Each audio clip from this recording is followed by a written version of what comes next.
vision fade. I can see the light. Nobody's gonna break my spirit.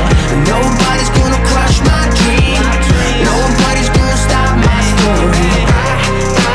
I can see the light.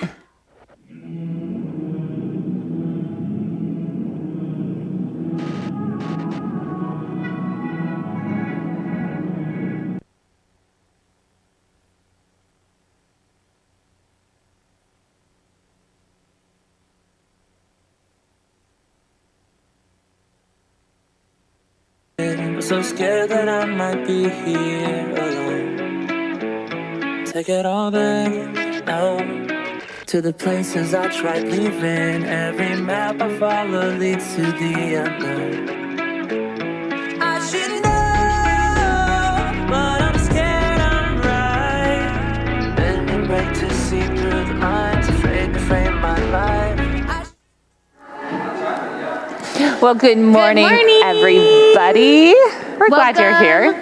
To pre-service. Sorry, we didn't arrange who was going to start this. We didn't. It's a surprise every time. I'm Kylie. This is my beautiful friend, Megan. And I believe that we are live down in the main auditorium today. You can hear us and or see us. If you guys download the app, you'll see what we see and you can comment along and play this really fun game with us. I'm going to join that really fast. I just did. Who's Carl? Is that Gary? Okay. So, yes, it is. Today, he checked it. He did like a shrug. I don't know. And then immediately started laughing. Okay. I'm Carl. So, as we all know, tomorrow is a day so we're celebrating Martin Luther King Jr. Day, and I was trying to think of something to go along those lines, and I was like, I'll never do that justice. Like, one of the most brave, influential humans we celebrate tomorrow. Let's just celebrate that by like learning from him and being good humans. And then let's celebrate the other national day that it is, which is National Thesaurus Day. Which I feel like Brian Coughlin is going to be all about. Oh, she's going to be, that's who I thought of when National Thesaurus Day. I have a card for you, Megan. You I didn't even tell you this. You didn't tell me this. It's a National Thesaurus Day card. Shut up. I'm so excited. It says, He's Johnson surprising me. It says, once I ate a dictionary and it gave me thesaurus throat. That's my national. I love it. Okay. Anything on the inside? Oh, there is. Aww, just a letter of love. That's hilarious. So here's what we're gonna do. It's gonna be kind of like categories-y. So if you don't know what a thesaurus is, basically it's a big giant book like a dictionary. Okay, good. I'm glad you're explaining that. Sorry, I didn't mean to shame anyone. I blame you, but it gives you a bunch of synonyms, which are words that you can use instead of other words. So instead of saying big, you could say things large, like ginormous, huge, or massive, or enormous, or I don't know, some other ones like that. So you guys are going to join us today. It's going to be like categories where I'm going to read off a little early reader sentence. Megan and I are each going to rewrite the sentence, trying to use as many synonyms as we can. For like the words. For the words. You do the same, type in your sentence anytime, then we'll read them. If we used the same synonyms, so say we both, instead of big, said the word huge, then we don't get a point for that. But if you used a new word that nobody else in the comments or Megan or I used, you get a point. And there's going to be a real winner at the end. That gets a lot of congratulations from us. And that is your prize. I was like, oh, really, Kylie? It's worth we have millions. A real winner? So I said that as it was coming out. I was like, ooh. Take that back. Take that. But it is a winner. You guys know how serious this is. Okay, does everybody understand? What questions do we have before we start? Oh, yeah. What questions do we have? Throw them in the comments. If not, ready, go. Oh, hi, Carrie Reynolds. I'm happy to see your sweet message on there. The Hewitt family's walking in. Kylie's ADD we central love over the here. Hewitts. Okay. Okay, our first sentence is, excuse me, I have to go to the bathroom. Ready, go.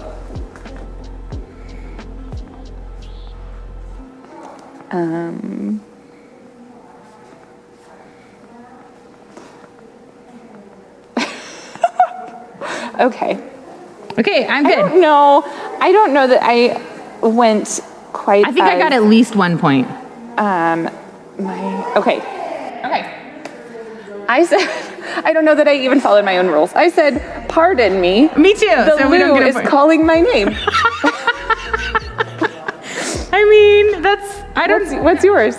Mine was, pardon me, I need to utilize the restroom. Oh, that is, see, that's proper synonyms. I think I'm gonna get a point for utilize. I'm just calling it now. Okay. Brienne said, pardon, may I use the facilities? Facilities. I think Ooh, we all got a like point. it. I got a point for Lou. I don't think any of us got a point for pardon. I think we all used pardon. Perdón. That's what I said. Gary's cheating. He's still My typing. grandpa says, I gotta see a guy about a horse. That's what he says when he has to go to the bathroom. really? Yeah.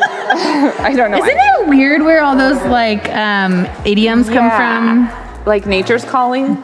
Yeah. Oh, the Osbournes. Pardon me. I have to take the Browns to the Super Bowl. That's my favorite. I feel like that was Christy. I feel like Christy nailed that one. She's the winner. Maybe it was Megan or Alex. Oh, Brittany. Pardon me. I need to use the restroom. Yeah. Okay, good job. You guys, you're gonna go places. Who's that? Is that This is signs. Gary. You guys are signs of showing signs of true I beg your pardon. I'm not even gonna read Gary's because it's inappropriate. I mean, it's Very, not very really children inappropriate, but it's in very our presence. childish. wanna Brandon read just it now. said, "See a man about a horse." Did you hear Kylie say that and then use it? Yes, that's a thing. Oh, that was from I his thought my mom. grandpa just made it up. That's No, so I think it's a funny. thing. It's an idiom. I've heard it See a before. man about a horse, and sometimes I accidentally try to copy it, and I always say dog. You gotta see a man about a dog. That's not the same. It's not. Okay, our next one is the cat is out of the bag.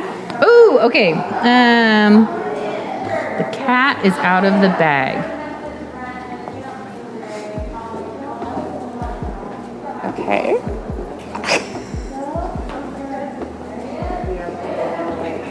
I don't know. Are we taking it as it's like idiom meaning or a literal meaning? Yes, both. I'm gonna say literal.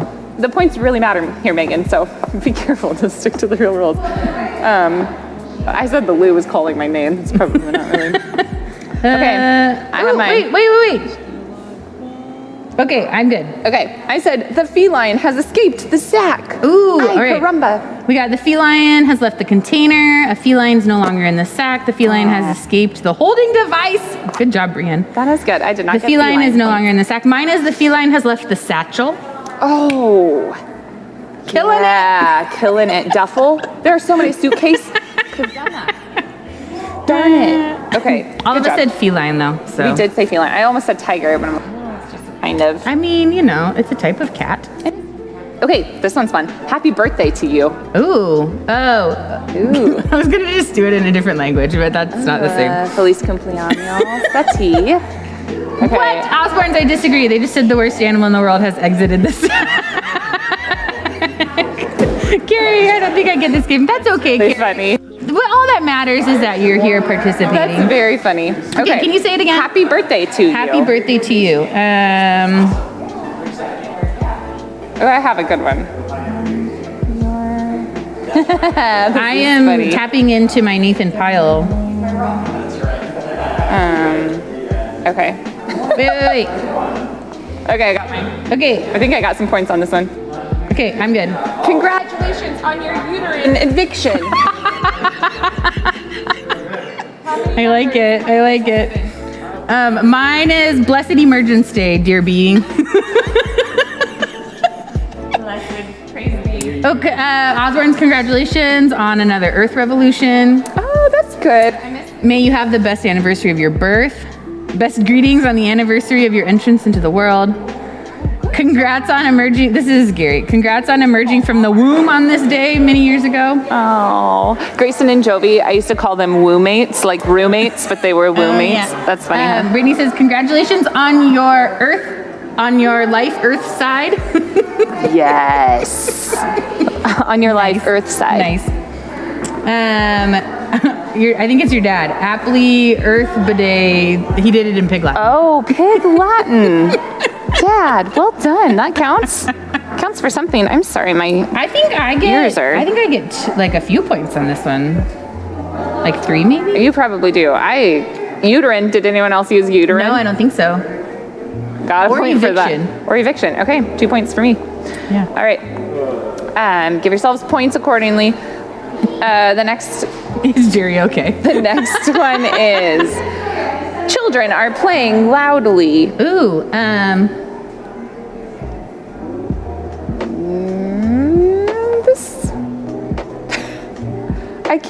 normal words. Wait, our children are playing loudly. Children are playing loudly. I don't know that this is like a stretch maybe.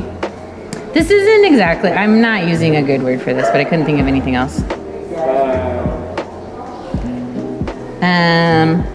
Ooh, Okay. I can't spell. This spelling count? No.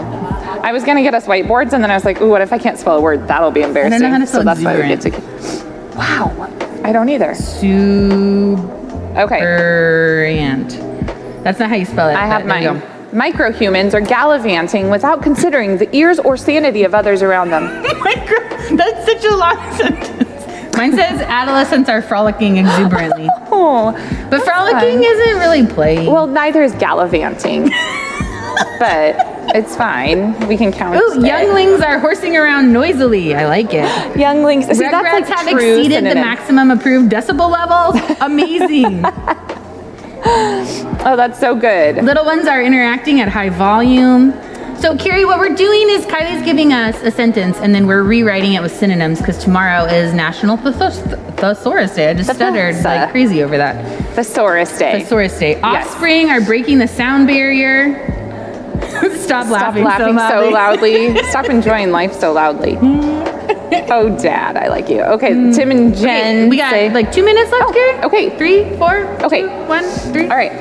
Let's Next do one more. Let's do Last one more. Yes, and then if we have time after that, you guys can give us the sentence and know that it has not been pre-practiced. None of this has been pre-practiced. We clearly have not pre-practiced this. Sorry. Hit you with It's the okay. pen. All right. The happy puppy is sleeping. Oh, These are just man. early reader sentences. The happy puppy is sleeping.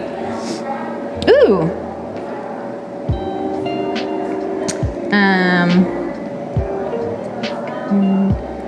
Little people are being obnoxious. That's funny. Okay, I have I will not, Brienne, say thesaurus 3 times fast. thesaurus. I always thought that it was spelled literally until yesterday when I was like, oh, it's Thesaurus Day. I thought it was Theosaurus. Thea. Is it sleeping? The happy puppy is sleeping? The happy puppy is sleeping. Okay. I have mine. The content mutt is sawing logs. Ah. I also said content. I said the content baby canine is resting. Cute. Okay, so no point for content for us, but we've got a cute. The jubilant young dog is slumbering soundly. The young dog slumbering. slumbers joyfully, passed out. The joyful best animal in the world is suffering from narcolepsy. Thank goodness that mutt is passed out. That's Carrie's. That's awesome. Did get here in time to have no idea what the game is. Oh, Dad. That's okay, You're so everybody. cute. The We're ecstatic supposed mutt to be is knocked thinking of out. synonyms for this. Tomorrow is Martin Luther King Jr. Day, which we realized we cannot live up to the expectation of Yeah. celebrating that well. So we're celebrating Thesaurus Day. Tomorrow's also National Thesaurus Day. It's also National Thesaurus Day. The ecstatic mutt is knocked out. I just fired myself from the game. Listen, you don't Carrie. need the game. That's Yeah, you don't need to worry about it. It's just a silly game. Here, you guys give us our next sentence. Do we have time? How much time do we have left here? I think we do. All right, Andrew, do we have time?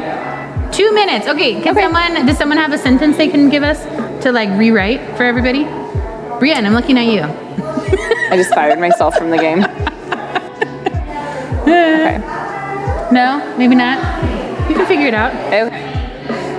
We can do, here, you make one up. It's gonna take a little bit of time though. I don't know if we have enough time. Hello, people. in the world. Let's do, I just fired myself from the game. Let's do Carrie's sentence. I'm in. Carrie, thank you for that recommendation. I'm glad you stayed I with the just game. fired myself from the game.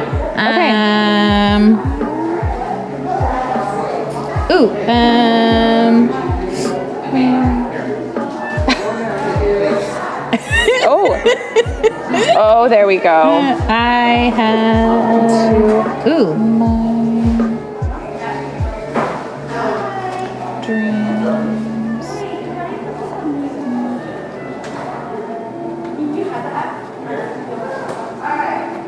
Okay. Okay, I'm What's ready. yours? What's We're yours? doing Carrie's. I have laid myself off from this frivolity. Oh, that's really good. I said, I have set flames to my dreams of becoming a thesaurus writer. We have 11 seconds left. Brienne said, I mean, 1 removed minute. myself graciously from the competition. Ooh, that one was really eloquent, Brienne. Well done. I have terminated existence in this silly competition. Self-termination from event. Good job, you guys. The Osbournes wanted us to do Gary Lau as a stud muffin, which we don't have time to do that, unfortunately. But maybe next Gary time. Lau is a stud muffin. Okay. Well, you guys, thank you so much for joining us. Yes. We're so glad that you're here Sunday after Sunday. Brent will be back in just a minute to we're wrapping up. He seriously is such a great director. He's had to become a director. Letters to our next president. We're picking up the rest of our really a series professional today. We really do love you guys. Thanks for being here.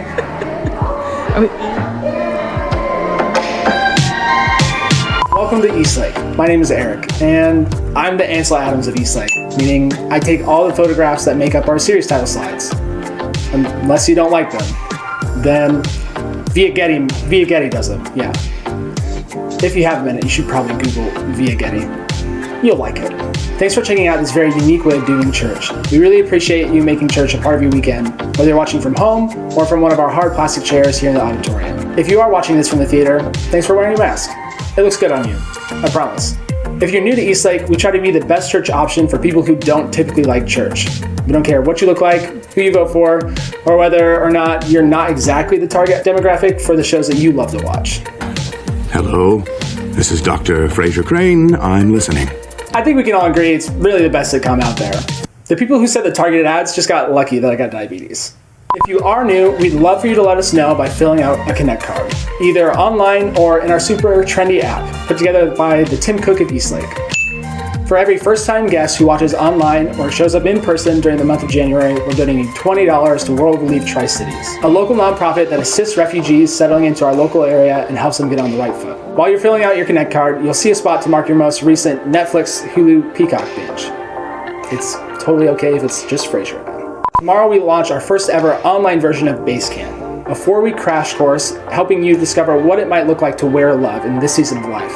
And it's hosted by the Bear Grylls of Eastlake. This time, that's not me. It's our well-loved pastor, Lauren. It's happening over the next 4 Monday nights, starting tomorrow, and there's only a handful of spots left. But we'll bribe you with some super cool Wear Love gear. To get a link to the group, click on the Wear Love next step on your Connect card, or send an email to nottherealbeargrylls@eastlaketricities.com. Welcome to part 3 and the conclusion of our series, Letters to Our Next President, a series on wisdom. But before we start, here's the best thing we saw on the internet this week. Say what you know about love. I tell you everything. I got what you need. Me voy a matar, te me último. Uy, uy, uy. Me voy a matar. Uy, uy.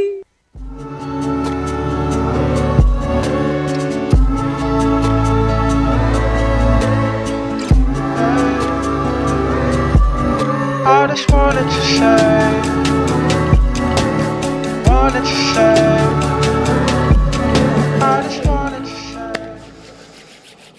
Well, welcome to Eastlake. Welcome to Eastlake Online. Welcome to part 3 in the series finale of a series that we started a couple weeks ago called Letters to Our Next President. The concept behind the series is that we have been writing letters to our incoming president, kind of offering some advice or some thoughts or some whatevers.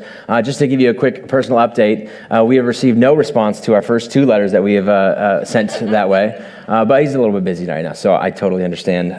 But we're going to keep going with this as our last one.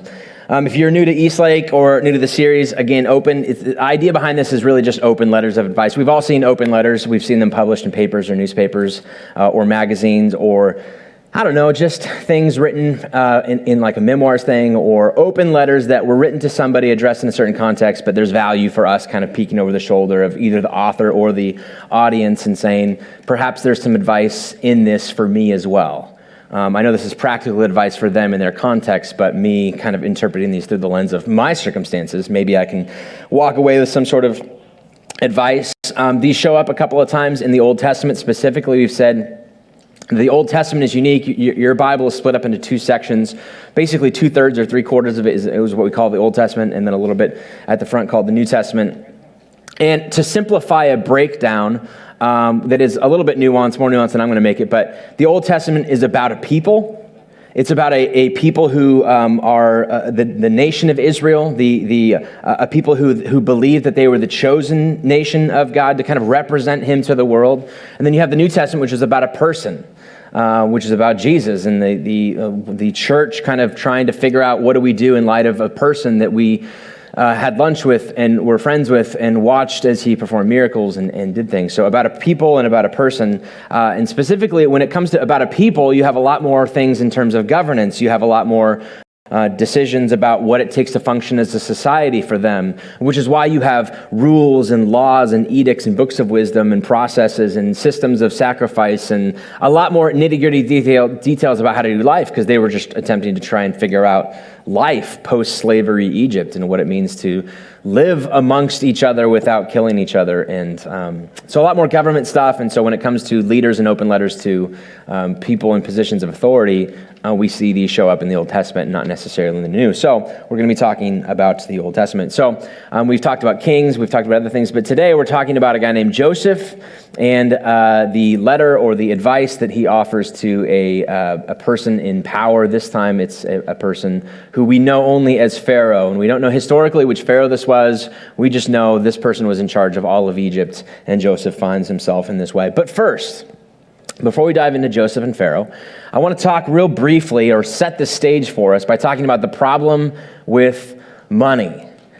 The problem with money. My brother-in-law sent me an article this week called Two Worlds, So Much Prosperity and So Much Skepticism. And it talks about the current economic state that we find ourselves in with the pandemic. I mean, if you've watched the news lately, you know the economy is like not supposed to be good, but then the stock market's good, your retirement's good, but like you look around the community and you're like, that business seems to be closed and I don't know if they're coming back. And it's like this weird stuff just doesn't make sense and it doesn't add up right now. There seems to be lots of speculation, lots of whatever. Anyways, in this author talks about the two concepts to his essay, the prosperity piece and then the skepticism piece. What do we do with what is apparent prosperity? And then what do we do with the idea that maybe this is two different worlds that we're looking at? He breaks it down, this prosperity portion, into three different categories, and I'm going to illustrate for you a little bit about some things that probably you've thought about or have felt, and yet you've never seen the numbers to this. First is this idea of income. Here's what the income has looked like since January of 2019 in the average American household based on Shirley's. Not your personal household and definitely not your pastor's, but certain people's households. Look at this number, this income number, this spike.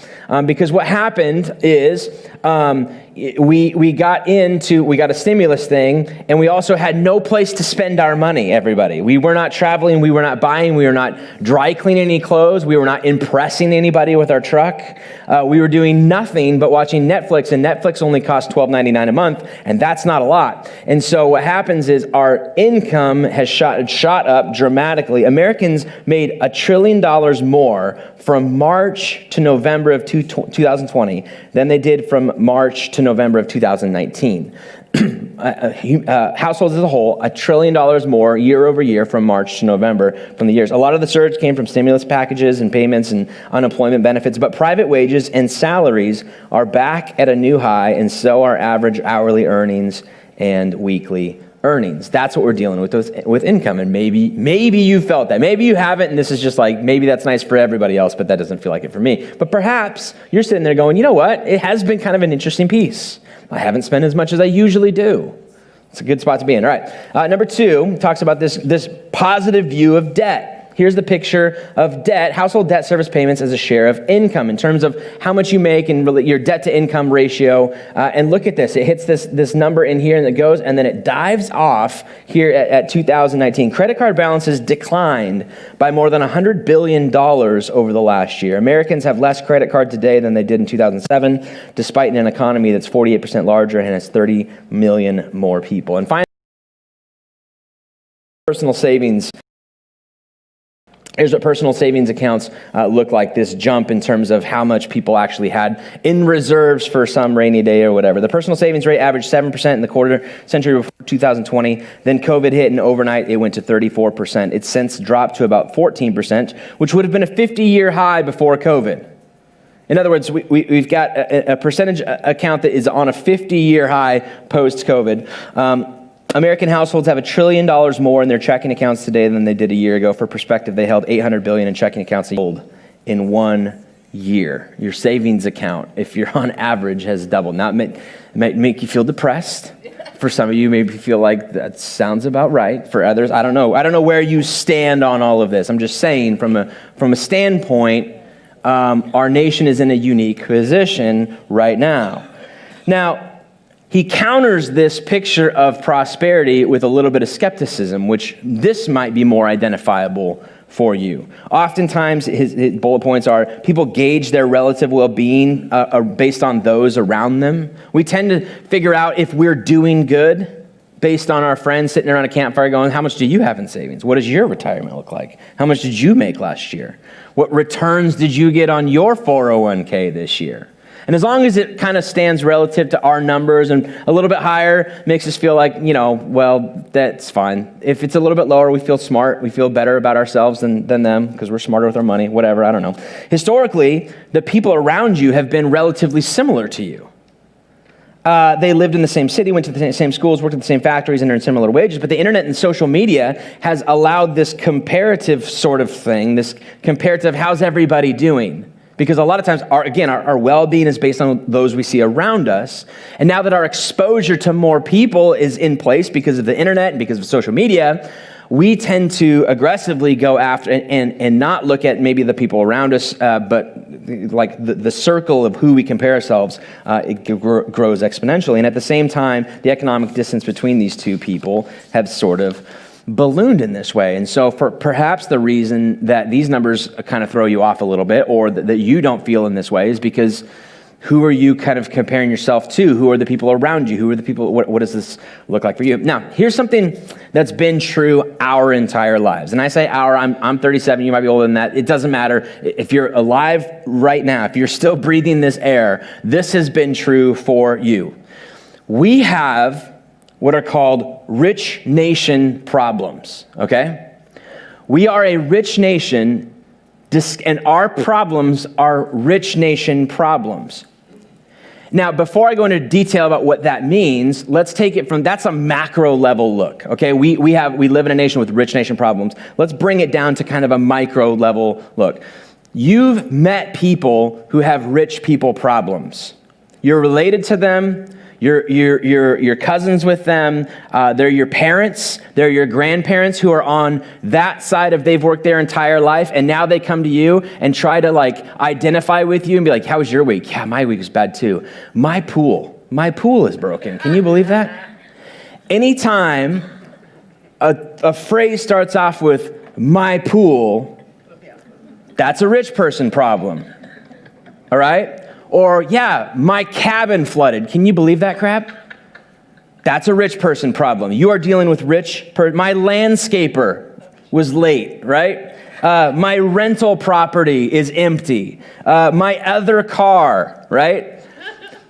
Those are rich people problems. We can identify those. We sit there and we try and have, depending on where we're at, if maybe we have a pool too or whatever, but we sit there and we can hear them and be like, do you realize how nice it must be to have a problem with your pool? That would be a nice problem to have with your second car. Yeah, my problem is I can't haul my camper with my current vehicle. Sucks for you, huh? Can you imagine being in that spot? Rich person problems. That's fine. I have rich person problems. You do too. I'm just saying we have them, right?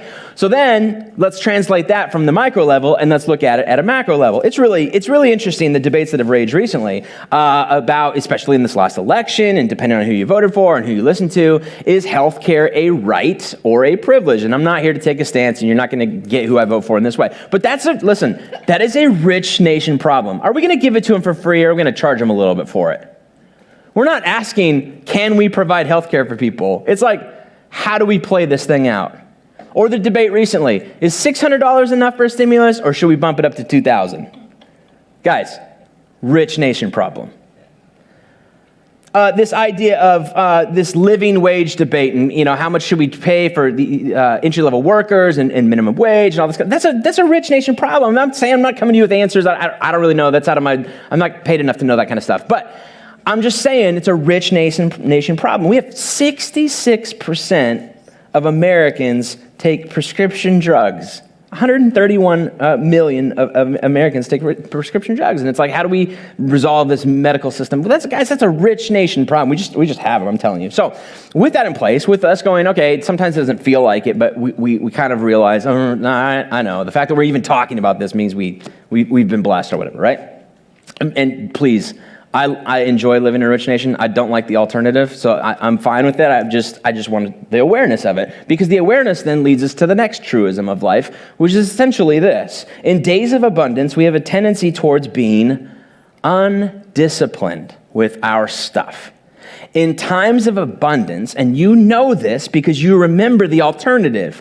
You remember when you first got married or when you first graduated from college, and you knew where every dollar went with your income, didn't you? Because if you didn't, your bank reminded you with overdraft fees. And so you would say, babe, if you spent that money, I just need you to write it down in the booklet, because if we can't just be operating like this. That's really nice that your parents did that whole life, but they were in a different season. We're in a season where we need to know where every dollar is spent. Now, that may have been 5 years ago for you, that may have been 50 years ago for you, but you probably at some point in time probably remember a season where things were so tight, you were disciplined in that area. And then what happens is you find yourself in a season of abundance. And perhaps now you go, here's our goal. Just try not to spend more than we make. That's all we want to do. I just want to see it growing a little bit. What number? I don't know. I don't care. I don't want to have a specific number in mind. I just want to be careful, right?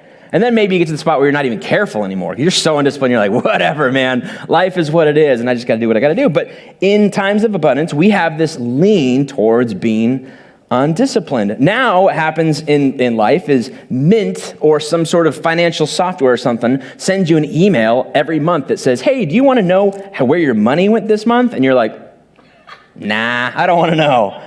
I don't want to see that number. You want to know how much you spend at Starbucks? It's fine. Listen, I got an addiction. It's fine. It's whatever, right? So it's good. Now, with the rich nation problems, there's a unique sort of leadership required to lead well at that level. In times of abundance, there's a tendency towards a lack of discipline. And there is a call to a certain type of leader that thrives well or excels in those certain scenarios that may not thrive elsewhere. Today, we're going to look at the story of a leader who led a nation with rich nation problems. And my proposal would be this. Listen, President, you're coming in. This is a rich nation, okay? And you're going to have to lead differently based on the fact that you're leading a rich nation. And there's going to be some things that are going to be expected of you that maybe wouldn't be expected in some other way. It takes a special kind of leader to lead in this kind of situation. A leader who says, to summarize, and I'll give you my thesis and I'll try and build a case for it. But my top priority is not to please you, but to lead you. A leader who is committed to saying, my top priority is not to please you, but to lead you well. And we know this as parents because at some point you've looked at it and you've seen parents who do everything to please their kids but not lead them well, and you thought to yourself, I don't ever want to be like that. And you've come to your kids who had more than you ever had growing up, and there's a tendency towards being undisciplined in that way, and you bought a big house because you thought you needed a big house, but then you realize this is affecting how my kids think, and they think that everybody should live in, every kid should have their own room, and their own playroom, and their own this, and their own, stuff, and you're going, listen, I have to make some decisions. We could do more. I could have bought so much stuff for you for Christmas, and it wouldn't have probably affected the bank account or whatever. But listen, I cannot do everything that just pleases you. I've got to be the type of parent who leads you well. And it's not always about pleasing you and saying yes every time you have a request to go somewhere or do something or buy something or whatever. I need to lead you well. So that's the kind of, all right, so we've said that that's a rich nation problem. It requires a rich nation leader. But then there's also a lens for us going, I know I don't feel rich. I could talk to you about how, my pool, my landscaper, my this. You are, and you need to kind of read this open letter through this lens of maybe there's something here for me is kind of move in this direction. So we're going to be looking at a story that comes out of the book of Genesis, easiest book in the Bible to find because it's the first one. You don't even have to know anything about it. You just flip over the first couple pages and you're there. Genesis opens with the creation story in Genesis, like the first few chapters of Genesis, and then it goes quickly into this call of Abraham or Abram out of this land of Ur and into this new land. I'm going to make you into a people, and then it immediately goes into this idea of this is going to be about a people. Abraham has a son named Isaac. Late in life, and this promise of I'm going to make you into a mighty nation ends with him having one son, which is like not really, it's not even like a big table at Starbucks or something like that. It's not a big nation at all. You don't have to change vehicles for one kid, you know what I mean? But then Isaac has a son named Jacob. Jacob has 12 sons. They would go on to become the 12 tribes of Israel, if you're familiar with kind of Old Testament theology, but and Jacob then has 12 sons, but with a couple of different wives. And so because of the couple of different wives, he plays favorites with some of his kids, which is like the big no-no of parenting. You're not supposed to play favorites. I found that out. And so he has a favorite. He gives his son, Joseph, who is the daughter of his favorite wife, which you're not supposed to have favorite wives either, which also it brings into some... I have a favorite wife because I have one. He had more. So anyways, it doesn't matter. Another story, another time. He gives him this coat that's got many colors, which represents like the best gift of all, right? And the brothers have some issues with that because they're like, they don't like a dad who has favorites. And so to punish the dad, they punish the son, and they come together and they're like, let's kill him. No, let's not kill him because that seems violent. Let's throw him in a pit. We'll sell him to some traders who are coming by, some people who basically are just, roving people who just come to each section and trade, and so we'll sell him into slavery there, and then that'll be the end of it. Through the process of being sold into slavery, he's then sold from there to somebody named Potiphar, who is in Pharaoh's kind of leadership realm. He's a bigwig in the Egyptian government. Potiphar has a wife who falls in love with the pool boy, aka Joseph. She makes a move on the pool boy, and he rejects her immediately, which a scorned woman in that way has some thoughts on that. Hijinks ensue. It's very Days of Our Lives-ish. If you're interested in that, if you like that kind of stuff, you would love this story. As a result of not responding to Potiphar's wife the way that she would want it to, she makes up a story, a lie about how he pursued her. He ends up in jail for this. And I'm speeding through so much, but I'm trying to set up a story for us. While he's in jail, there's other people who come in and out, and one of them has a dream, and Joseph interprets this dream for him and basically saves his life. And he proves that he's got this skill of dream interpretation, or he's just a really good counselor. Tell me your story, I'll tell you what this means, right? And so he tells this story and interprets this thing, and then the guy finds himself back restored in the leadership position that he had.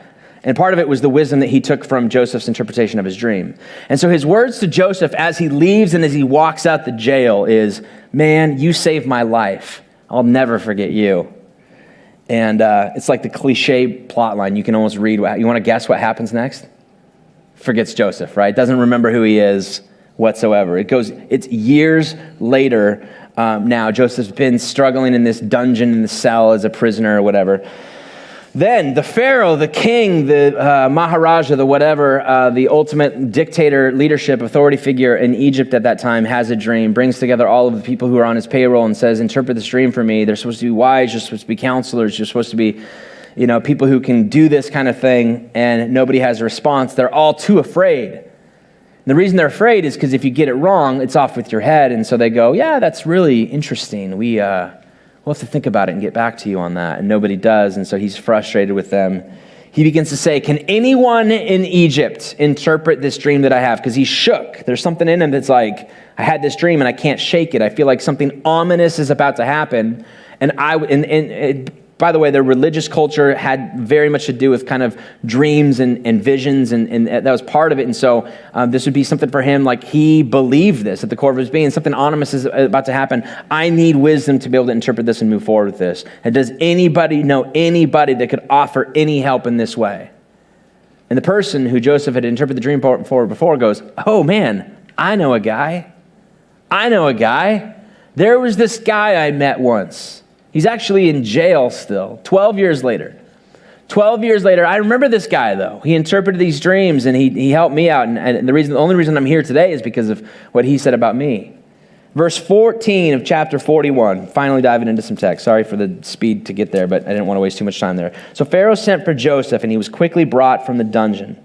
When he had shaved and changed his clothes, right? Because when you're coming from a dungeon, that's what you're at. He came before Pharaoh.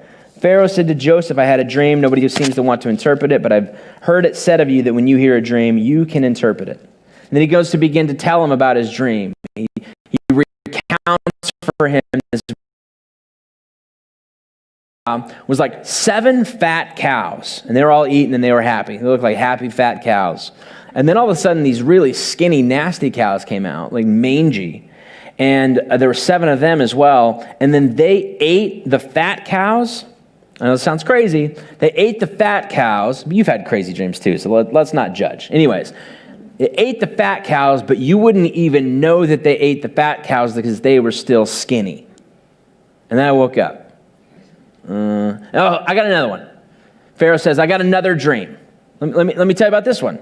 In this one, there were stalks of wheat, and 7 of them, and they were big and thick and plentiful and gorgeous and you know, at the height of their ripeness, ready to be plucked or ready to be ground into grain or whatever. And then I saw 7 nasty ones that looked like they'd been run over and were inedible and just basically just waste. And yet those ones kind of overcame, or they ate up the healthy grain, and you wouldn't even know it based on looking at them. And these 7 mangy ones were the only ones left. What do you got for me? What am I thinking of? What are the gods trying to tell me with these 2 different types of dreams? Then Joseph said to Pharaoh, the dreams of Pharaoh are one and the same. God has revealed to Pharaoh what he is about to do. And he goes on to interpret it. He says this. There's going to be, from this point forward, God, now you would say the gods, but he would say Joseph comes from, again, a history of a singular God through his people, through the God, I believe, who called Abraham out of Ur and into the wilderness, is trying to tell you, the Most High God, as Daniel would say later on, is trying to tell you that there's going to be 7 years of positive growth. There's going to be 7 years of a bull market, followed by 7 years of a bear market, and yet the pain is going to feel much worse than the abundance. The 7 years are going to feel really good, but the 7 bad years are going to be so bad you're not even going to remember the 7 years of good, which is actually, interestingly enough, if you read up on behavioral economics, a truism of us in life. When we lose 100,000, if you lost 100,000, that'd be a bad day. If you lost $1,000 on the stock market, that sucks emotionally because you made a bad decision. You sold and it went up higher. You bought and it went down low or something like that. You live with that guilt, or maybe you had $100 in your wallet and you lost it and you just don't even know where it went. It sucks so much more than finding $100. It's literally, from a behavioral economic standpoint, in our brain, exponentially worse to lose it than to gain the exact same amount. So when he says, listen, there's going to be 7 years, but these 7 other years, the second half, it's going to feel so much worse than this. He's just talking about the human brain and how it operates and just the reality of this. Verse 29, 7 years of great abundance are coming throughout the land of Egypt, but 7 years of famine will follow. Then all of the abundance in Egypt will be forgotten, and famine will ravage the land. And again, nobody will recall how good it once was. And so Joseph says, I have some advice for you. Here's what I think you should do based on my interpretation of this dream. And here's the open letter to the leader of this time, the open letters to our president. Here's what you should do to lead. Because you have rich nation problems, here's what a good leader does in this scenario. Let Pharaoh, verse 33, look for a discerning and wise man and put him in charge of the land of Egypt. Let Pharaoh appoint commissioners over the land and take a fifth, 20% of the harvest of Egypt during the 7 years of abundance. Now, based on kind of what we think we know about this scenario, there was already some sort of a tax just for living there, but this is an increase of tax, a 20% increase. And whether that means instead of 10%, which is probably what he was taking, it goes to 20, or if it's 10, an additional 20, we don't really know. But there's some sort of an additional tax that is going to be placed on the people during this time of abundance. And nobody likes their taxes raised. I don't care who you vote for. You're not excited when you get the little postcard in the mail. It's like, hey, your taxable revenue on your house is exponentially more. You're not like, oh, good, our house is worth more. Well, you see that and you go, well, that sucks. I got to pay more taxes now, right? And imagine like the proposals that come in with this, and then what are the motivations for it? Because that's always our question whenever we see an increase in taxes. What is this going towards? Well, we're going to put a new fire station in. Well, our school needs a new gym. Well, we need to, okay, all right, there's justification there for some of that stuff, right? But in this case, why are we raising taxes? Well, I had a dream, and it was a bad dream. So we're going to raise taxes. So let me get this straight. You're raising our taxes by 20% because you had a bad dream? I just want to get this down on paper. That's what you're saying? I had a dream? It's MLK weekend. I thought there would be some connection there. But anyways, it doesn't matter. It doesn't work. I tried to make it work, but it doesn't. So remember, in days of abundance, we have a tendency towards being undisciplined. This is true for us. It was true for them in this way. And what Pharaoh is being encouraged to do by Joseph is to enact a form of discipline that is not disciplined by choice, but disciplined by force. We're going to force you to save for the future. Why? Because there's an asymmetry of information. We think we know more information than you do about the future, right? Now, whether that's because it's an actual dream, whether you believe that that's a true asymmetry of information because it was based on kind of the emotional of a dream and intangible in that way, I get it, but they're operating as if we know more than you do. So therefore, we're going to make some decisions that aren't going to make sense to you in your current context. We're going to ask that you trust us. We're not going to do what pleases you. We're going to do what's best for you. And you're not going to like it in the short term because nobody likes their taxes raised, especially when the motivation is because you had a dream, a bad dream in this way. Verse 35. Joseph continues with his advice. They should collect all the food, this person that you put in charge, they should collect all the food of these good years that are coming and store up the grain under the authority of Pharaoh and to be kept in the cities for food. That's kind of an interesting piece because he wants it to not have like this central Federal Reserve fund, but you're going to keep it in all the different cities so it can be accessible later on to everybody without sort of distribution issues. The problem with keeping it within the cities is it's very visible that it's right there, right? This food should be held and reserved for the country to be used during the 7 years of famine that will come upon Egypt so that the country may not be ruined by the famine. And the solid life advice that's being offered in this way is don't fall into the trap of making decisions only in the now, right? Which is good advice no matter, it's January, you're probably trying to make some good financial moves and whatever, but this is good advice now, and this is what's happening in abundance, and you're going to think to yourself, good, I can finally buy that thing that I want. Good, I can finally do this stuff that I need to do, right? There's a story that Jesus tells this parable. This guy's got more money than he knows what to do with, and he goes, you know what I'm going to do? I'm going to build bigger silos so I can store more stuff. You know what I need? A bigger garage. That's what I need. I've got more cars and I know what to do with. What should I do? Should you sell the cars? No, let's just expand the house, right? That's one way of thinking about it. In this way, he's saying don't fall into the trap of making decisions only in the now. Basically telling the people, listen, you are going to begin to see full grain silos within your community because we want to have it close so that everybody can have access to it when we need it immediately. And you're going to see those continue to grow and to grow and to grow and to grow. And they're going to get more full and more full and more full. And you are going to be making so much. Now, you're not going to be hungry because it's 7 years of profitability and excess and all of that stuff. So it's not that, but there's going to be something in you that goes, man, I just feel like we could spend that differently. Like, we're doing great. Why would we need that? Why would we need that? That feels a bit rash, right? That's what they would say. The plan seemed good to Pharaoh and to all his officials. And so in verse 39, then Pharaoh said to Joseph, and you can kind of see this coming part as part of the story too. Since God has made all of this known to you, there is no one so discerning and wise as you. So Pharaoh said to Joseph, verse 41, I hereby put you in charge of the whole land of Egypt. I love this because he's just spent the last 12 years in a dungeon. And then 20 minutes later, after shaving his face, he probably has shaving cream still on his face. And Pharaoh's giving him the second in position to the entire land. Hey, you do all the work, I'll still be the head face of it, but everybody listens to you. Let everybody hear, Joseph's now in charge, he's now the boss. And they're like, this kid was in chains 20 minutes ago. This is crazy, right? Anyways, He recognized in this moment a tough manager principle. I need to put my best guy on the biggest opportunity. I need to put my best guy on the biggest opportunity. And I'm telling you what, I don't know what kind of industry you've been a part of, but that is really tough to do. That's a really difficult spot to be in. I need to put who's been here the longest, the person who's worked here the longest or whatever. I need to put the best guy in the biggest opportunity. Verse 46, Joseph was 30 years old when he entered the service of Pharaoh the king. And Joseph went out from Pharaoh's presence and traveled throughout Egypt. During the 7 years of abundance, the land produced plentifully. Joseph collected all the food produced in those 7 years of abundance in Egypt and stored it in the cities. And he had a lot to lose, by the way.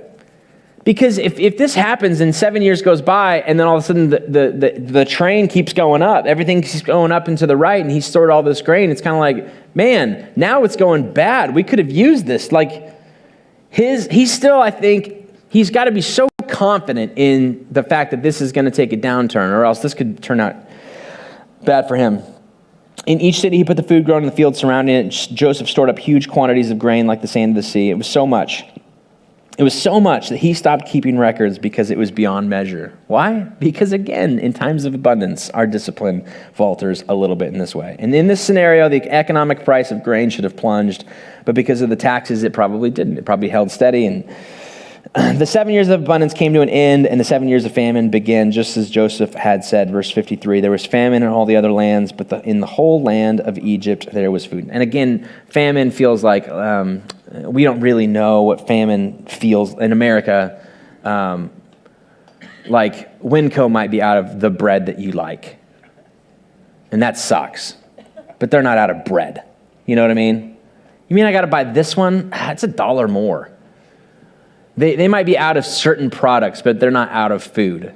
That's famine in this way.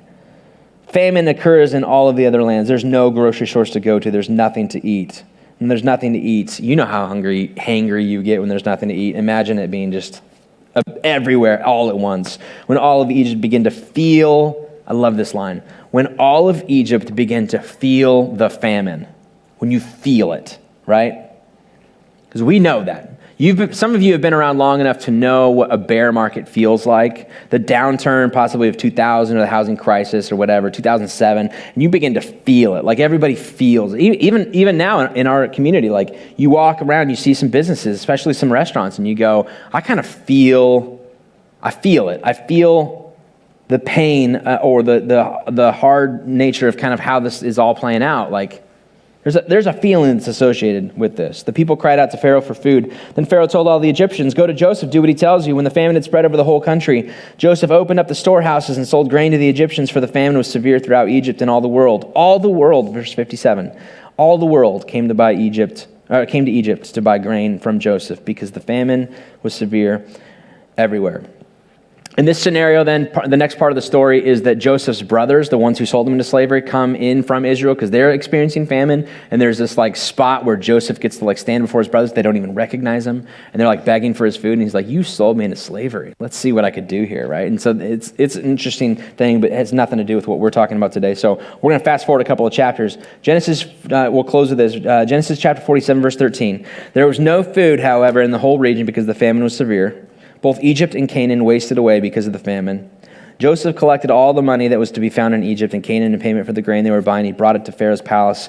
When the money of the people of Egypt and Canaan was gone, all Egypt came to Joseph and said, give us food. Why should we die before our eyes? Our money is all gone. We're out of money. Then bring your livestock, he said. I'll sell you food in exchange for livestock. Now, there's part of this story where it feels a bit like there's some problems with this, right? He's taking all their money, and then he's taking all their livestock, and he's eventually going to take all their land. Everything's going to be under Pharaoh. And you're like, that feels like some lack of ethics and morality involved in this. I know, it's a complicated story in this way, but there's something at the end that I think is really important. I'm not here to justify his actions entirely. I'm just saying. So they brought their livestock to Joseph. He gave them food in exchange for their horses, sheep, and goats, their cattle, donkeys. He brought them through that last year with food in exchange for all of their livestock. Joseph said to the people, now that I have bought you and your land today for Pharaoh, here's seed for you to plant the ground. So now he's kind of responding, and he's giving them some seed to kind of restore the economy. But when the crop comes, fifth of it to Pharaoh, the other 4/5 you keep as seed for your fields and as food for yourselves and your households and your children. This is their comment. You have saved our lives. they said. May we find favor in the eyes of our Lord. Looking back on it, we realize now we're in a position. It's taken us years to get here. We were bitter that you held it out for us. We were bitter watching these grain silos go when we could have done more. We were super bitter when you said we're going to raise taxes because Pharaoh had a bad dream. We were angry when things took a downturn and we ran out of our personal savings and needed to come to you for help. We were kind of like bitter. Now you're taking our livestock and everything else. All of that. But in looking back on it through the perspective of the distance from the moment, we have an inclination to make decisions in the now. You led in such a way that helped us realize years later, you really did save our lives. We would not have survived as a nation. It would have been better in the short term. Life would have been great.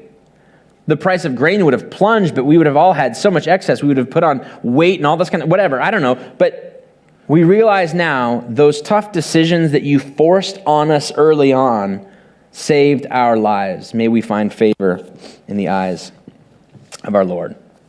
When faced with a crisis, with an asymmetry of information, meaning he really did feel like he knew more than they knew about this. His goal was not to please them, but to lead them with the future in mind. Let me read that again. When faced with a crisis, with an asymmetry of information, he knew more than they did. His goal was not to please them, but to lead them with the future in mind. He ignored public opinion for the sake of the public. He taxed to save. He did not tax to spend. He did not let personal prejudice blind him to good advice. How easy would it have been for him to have this person come up, this foreign, alien to their land, come in and say, here's some financial advice. I think this is going to happen. And be like, who are you? Who are you to tell me what's going to happen? Like, it's fine that you think that, but get out of here with that. Smart enough to take advice and to listen to somebody who was unlike him and to affect things differently than that. Listen, if we could write a letter to our incoming president and say, here's some things, an open letter in this way, I think part of it would be for me, we have a very rich nation. We're in a unique scenario. With the 3 slides that we saw earlier, through stimulus packages going out, through all this kind of stuff, we have rich nation problems, even how we deal with healthcare and living wages and everything else. And there's no doubt in my mind that there's an asymmetry of information. You wouldn't know that by reading Twitter. You would think that I know just as much as the president, or everybody else does too, and we all have opinions on what he should do or how he should think or how he should operate. But there's no doubt in my mind that there are more things going on behind the scenes that I don't know about, all right? So with an asymmetry of information, and whether that's good or not, I don't know. All I'm saying is, with that in place, my one request would be, would you do what you know and what you think is right? Would you maybe perhaps force us to live more disciplined or make decisions that aren't in line to please us in the moment? We have a tendency to think in the moment. Your approval rating is based on the moment. Would you just freaking disregard daily approval ratings? Would instead you do things so that years later we might look back and be like, I think in the moment I didn't like the things that they asked me to do. But the approval ratings of posterity mean more than the approval ratings of the moment. Would you lead in such a way that you're not doing things just to please us, but to lead us well? And I don't even know if we would elect somebody like that. I don't know if we are comfortable enough as voters, as a nation, to actually believe that. Maybe we are. Maybe that's just wishful thinking in this way. But wouldn't it be refreshing for a president not to blame external circumstances for his or her inability to lead, but instead would say, there's a way out of this, but you might not like it, but I'm asking you to follow me, in that sort of leadership. Now, I want that in my president. I also want that in the way that you lead, in the way that I lead, in the kind of parents we are, and the kind of coworkers we are, that we would look for not the things that bring immediate pleasure and immediate approval ratings, but instead we would lead well. Because I think that just matters so much more. And I want to believe and I want to train my kids to understand, listen, I know like curfews and this and screen time, like it doesn't make much sense to you, but I need you to trust that there's an asymmetry of information. I too was once a 16-year-old kid. I know that you don't need, nothing good happens after midnight. You should be home. You know what I mean? And maybe that's just me preaching my moralism. I don't know. All I'm saying is I believe that there's an asymmetry of information, and can we be the type of people who refuse to be bogged down in the decisions and the limitations of the now? May we understand and believe that in excess we have a tendency towards a lack of discipline, and would we, instead of trying to lead in a matter of pleasing people, would we make decisions that lead our family well? That lead our business well, that lead our personal lives, our discipline, our health, our personal finances? Or do we not get so locked into the moment, but instead take a picture that we could look back 7 years from now and go, 8 years from now, 10 years, I don't know, whatever, and say, that sucked then, but it was the right call. I know it was. Father, let's pray. Father, our prayer is that somehow that our political leadership would have that, both on a local level, on a federal level, or whatever. I pray that we would have that locally in our own households, in our own places of business, in our own arena of authority that we have, the lens and the perspective that we have on this. Give us the wisdom to know what this looks like in our everyday life, the courage to act on it and put it into actual action in your name. Amen. All right. That'll do it for letters to our next president. Hopefully those get there and we get a response back and published and everything else, but I'm not holding my breath on it. Hey, if you're watching this online, there's a Connect card beneath the screen, or if you're in the app, you got to go out and kind of fill that out. But we would love to know who's here, who's watching this with us, who's watching with you at your house or whatever, or prayer requests or comments about the talk, or things that we could talk about in our follow-up podcast or say something interesting, or next steps. A lot of different options to be able to communicate with us kind of where you're at and what you're doing. If you're here, there's a card in the program, or again, please send Megan some copywriting time, copying things over. Just do it electronically, and then we can make that a lot easier. That'd be great. There's also spots to be able to give online if you want to help fund a community of people who are trying to make church relevant for people who don't typically like it. We can't do it without you, so we're so thankful for that. 2 quick announcements. Next week, we start a brand new teaching series. It's going to be called Nudge. I believe it's going to be a 2-week series on personal discipline. Usually that comes out at the first of the year, but I knew that with the election and the what do you call it? This Wednesday, inauguration being this Wednesday, I could fit in a 3-week series that lead into that, and so I pushed the personal discipline series back a little bit, but come, because we're going to talk about how, I'm going to make you feel guilty for all those resolutions you said you were going to do and that you didn't do, and how do we kind of nudge ourselves into a more identifiable approach with that. So that'll start next week online and in person. If you want to come and be a part of an in-person service, we have limited seating available. We would love for you to do it. You can RSVP in the app as well. All right, and lastly, State of the Church is going to be coming up. We had a conversation with our board this week. We typically do a sort of State of the Church around the same time that there's a State of the Nation address, and here's where the church has been at, and here's what all the, pull back the curtain, here's what the numbers look like in terms of attendance and giving and groups and blah, blah, blah. I know that 2020, obviously, it's going to be kind of an odd thing, and we're not going to do a specific, you usually do it at night. We're going to make it a part of a Sunday morning. We're looking at a target date of sometime in early February, either the 7th or the 14th. We're working on the dates still, but it's going to be, our entire board will be here up on the stage doing kind of a Q&A with you, kind of leading you through the decisions we made this last year, why we made those, and what we think the future might look like for the next year as we tried to lead through this reopening process too. So I will get that date out to you for sure this week in the Eastlake Weekly. Mark it on your calendars. Be sure to log in that day or be here or whatever, be present that day. It's going to be a really important day in the life of our church. So make that a priority, and that'll be great. All right, benediction for you, and then get you out of here. Here's what it says. Lord, we know that to live by the flesh is death, but to live by the Spirit is life. Still, you've redeemed the flesh of the world through your incarnation. Teach us how to be in the world, but not of it. Amen. May that go with you this week, whatever you're facing. Next week, Nudge Part 1. Would love to see you back. Have a great week, everybody. Thanks for coming. See ya.